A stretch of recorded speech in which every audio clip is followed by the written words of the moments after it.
Hi, how you doing? My name is Richard, and I just wanted to make a short video about irregular heartbeat, arrhythmia.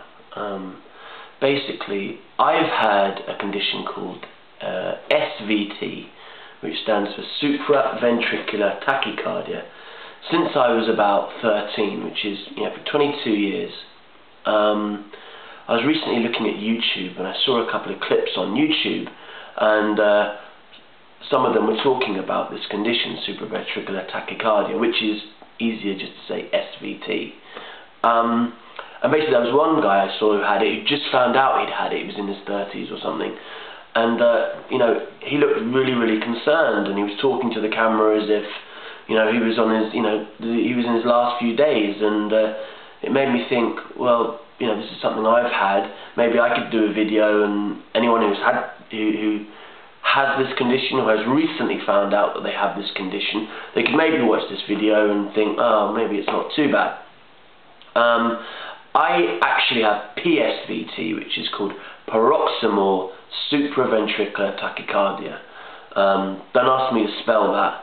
And basically what it is an accelerated heartbeat, a temporary accelerated heartbeat, triggered by sudden bursts of activity, exercise-based basically. It's not usually over a long period of strenuous exercise.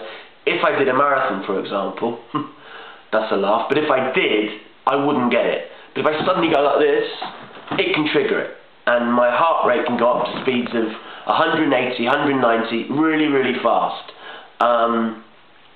Basically, there are a number of ways you can try and treat this or deal with it. There's medication, there's also surgery, but there are a few risks involved in surgery. I take things called calcium beta blockers, something called verapamil, which helps fine, and I usually take that just before I do exercise. So I take that about once a year. That's a joke.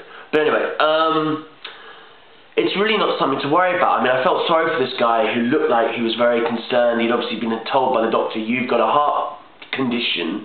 So as soon as you hear the word heart and condition or problem, you start panicking and thinking, oh no, I'm going to, I just wanted to make this video to basically put people's minds at rest who are worried that this is a situation that's going to be, seriously detrimental to their health and their lives. It isn't. I've got a regular heartbeat. It occasionally goes a bit mental. I found ways of dealing with it, and I live day to day when I never even think about it, and it's not. It's really not a big negative influence on my life. So there are actually a lot of techniques that you can learn that help control it. The doctor will know some of them and they'll tell you, but other doctors have never probably had this condition themselves, they really don't know, and I've discovered ways of trying to control it, trying to stop it. I call them attacks, but they're not heart attacks. It's just an attack of well, that's what I refer to them as attacks, but they're not heart attacks. But basically, when I have an attack, my heart goes very fast, and obviously I want to get it back to normal as quick as possible. Well, I've learned through trial and error, there are ways you can do this. One of the ways I learned, just by complete accident, I was in Taiwan, and my heart started going really fast, and I went for a dump, and it stopped, and it went back to normal. Yeah, I mean, sorry to blind you with science, but that's what happened. I went to the toilet, laid some cable, and it came right back down to normal. So that's one thing. I think it was maybe just a release of air. I don't know what it was, whether it blocked up or something, but just a release, or just maybe that, I don't know what it did, but it stopped the heart. And also, I've also done it on occasions by doing a big burp, not a manufactured burp, but a natural big burp, or a natural fart.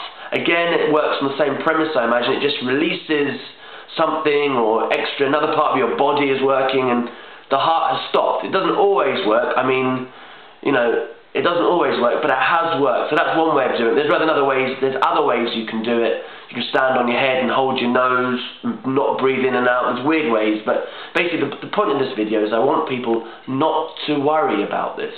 It's really not that much of a bigger deal. It sounds scary when you hear about it, but I've learned to deal with it. I'm going to live as long as anybody else, fingers crossed, and it's really not a big deal. There's ways to deal with it. So if you've just found out about it, and you look on the internet, oh no, what's going to happen? Please look at this and realise it's not so much of a big deal. Okay? Obviously there are other heart conditions that I'm not a doctor, I don't know about. I don't want you to think that I'm talking about them. I'm just talking about the fact that I have S.V.T. and I can deal with it fine. It really doesn't affect my life, okay? So don't worry, okay? Thanks, bye-bye.